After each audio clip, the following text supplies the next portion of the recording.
பாபமோச்சனி ஏகாதசி. பாபமோச்சனி ஏகாதசி என்பது பங்குனி மாதம் தேய்பிறையில், அதாவது கிருஷ்ணபக்ஷத்தில் வரும் மிக புனிதமான விரத நாள் ஆகும். இது அறிந்தோ அறியாமலோ நாம் செய்த பாவங்களையெல்லாம் நீக்கி மன தூய்மை, நல்ல கதி மற்றும் பகவான் விஷ்ணுவின் அருளை பெற நமக்கு உதவுகிறது.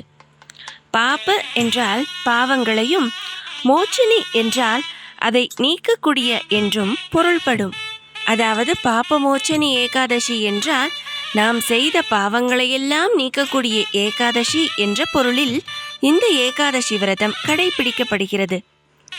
இந்த விரத நாளில் பகவான் விஷ்ணுவை பூஜித்து விரதம் இருப்பது பெரும் புண்ணியத்தை தரக்கூடியதாக இருக்கிறது.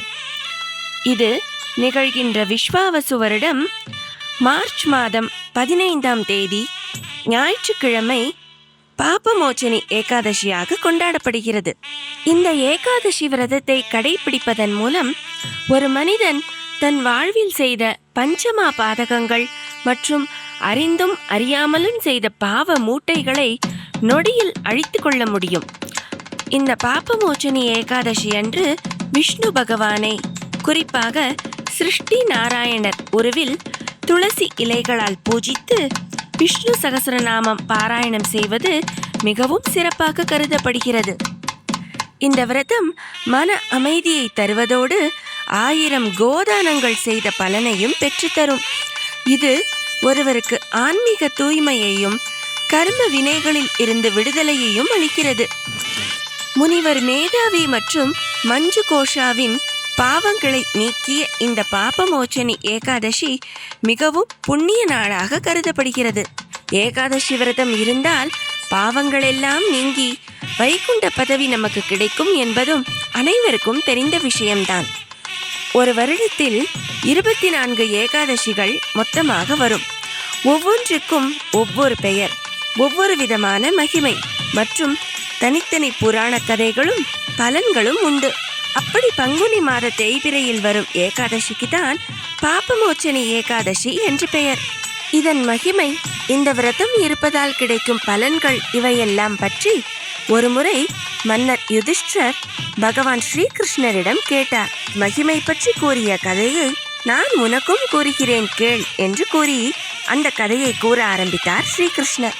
குபேரன் ஓர் அழகிய வனத்தை வைத்திருந்தார்.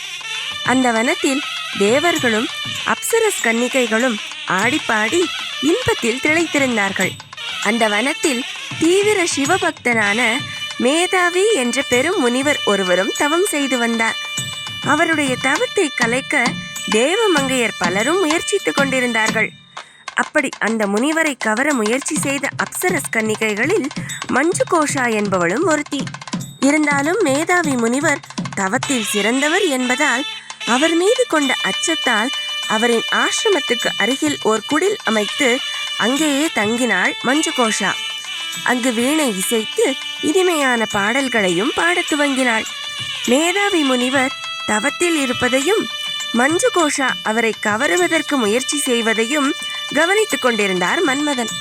சிவபெருமான் தன்னை எரித்து சாம்பலாக்கி அதனால் தான் இன்னமும் அனங்கனாக உருவமற்று உலா வந்து கொண்டிருப்பதை மனதில் கொண்ட மன்மதன் அதற்கு பழி தீர்க்க எண்ணி தவத்தை கெடுக்க நினைத்து அவரின் உடலுக்குள் புகுந்து விட்டார். காமன் தன் உடலில் புகுந்ததால் காம இச்சையால் தூண்டப்பட்ட மேதாவி முனிவர் மஞ்சு கோஷாவின் அழகில் மயங்கி அவளுடன் பல காலம் கழித்தார். இரவு பகல் வேறுபாட்டை பிரித்தறியும் தன்மையையும் இழந்து காம உணர்விலேயே மூழ்கி கிடந்தார். ஆனால் அவளின் அழகில் மயங்கி இருந்த முனிவரோ, அழகிய பெண்ணே, இப்பொழுதுதானே வந்தாய், இன்னும் சில காலம் கழித்து செல்லலாம் என்று கூற முனிவரின் இந்த வார்த்தைகள் மஞ்சு கோஷாவை மிகுந்த அதிர்ச்சியடைய வைத்தன. இருந்தாலும் முனிவரின் பேச்சை மீற முடியாமல் அவருடனேயே சில காலம் தங்கியிருந்தாள்.